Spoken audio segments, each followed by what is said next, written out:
World War II was the most expensive war in history. Britain did not have the money to pay for it, but it had something else.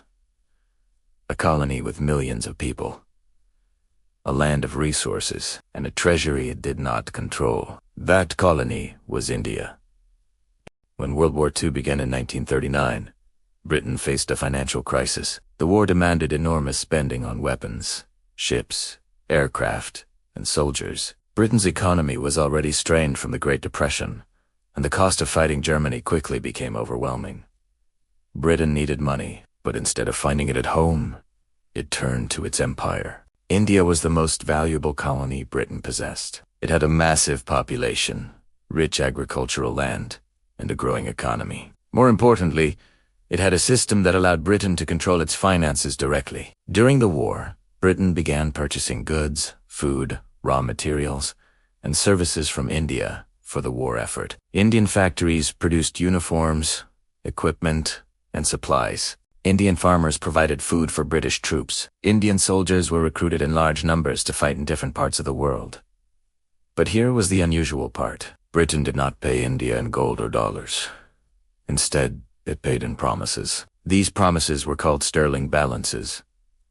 Britain recorded the value of everything it took from India as a debt to be paid later. Instead of sending real money, Britain simply wrote numbers into accounting books. India was supplying the war, but it was not being paid. By the end of the war, Britain owed India an enormous amount of money, more than £1.3 billion. This was a staggering sum at the time, representing one of the largest debts in the world. India had effectively financed the British war effort without realizing it. The consequences of this system were devastating inside India. Britain took goods and resources without sending real payment. India's economy began to suffer shortages. Food supplies became tight, and essential goods grew scarce. Prices started rising, and inflation spread across the country. People found it harder to buy basic necessities. This pressure contributed directly to the Bengal famine of 1943. Millions of Indians faced starvation. While food was exported for the war effort, historians estimate over 3 million people died during the famine. India had the food, but it was diverted to support Britain's war. Meanwhile, sterling balances kept growing. On paper, India was becoming one of the largest creditors in the world, but in reality, it could not access this money.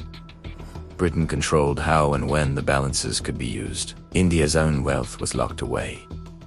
Its people struggled. By the time the war ended in 1945, India had paid a heavy price. It provided soldiers, resources, food, and industrial output for a war that was not its own. In return, it received debt entries in British accounting records, not tangible benefits. This financial strain strengthened the Indian independence movement. Leaders like Gandhi and Nehru emerged. They pointed to this economic exploitation as proof that British rule was draining the country. India was not just fighting for political freedom, it was fighting to regain control of its own wealth. When the war ended in 1945, Britain emerged victorious but financially exhausted.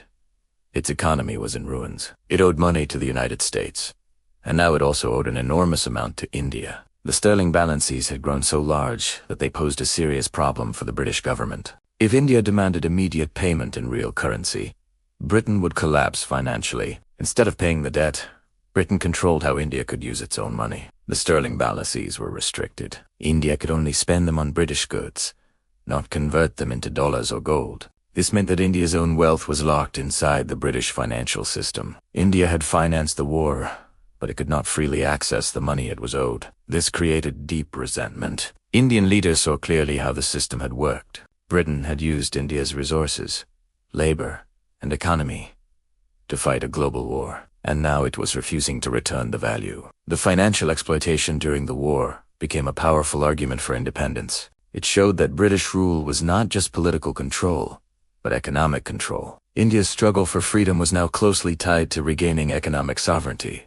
In 1947, India gained independence, but even then the issue of sterling balances remained. Negotiations continued for years about how Britain would settle the debt. Payments were slow, restricted, and often tied to conditions that favored British interests. The wealth India had generated during the war did not immediately return to the country. Instead, it was used to stabilize Britain's post-war economy. The empire that once ruled the world had survived the war, partly because a colony had paid for it. This story is rarely told in traditional history. World War II is remembered as a battle of armies and ideologies. But behind the scenes, it was also a battle of economics. Britain fought the war with resources that did not belong to it. India financed a conflict it did not choose to join. The war weakened Britain, but it also exposed the true cost of empire. Control over colonies was not just about land or politics. It was about money. And when India realized this, independence became inevitable.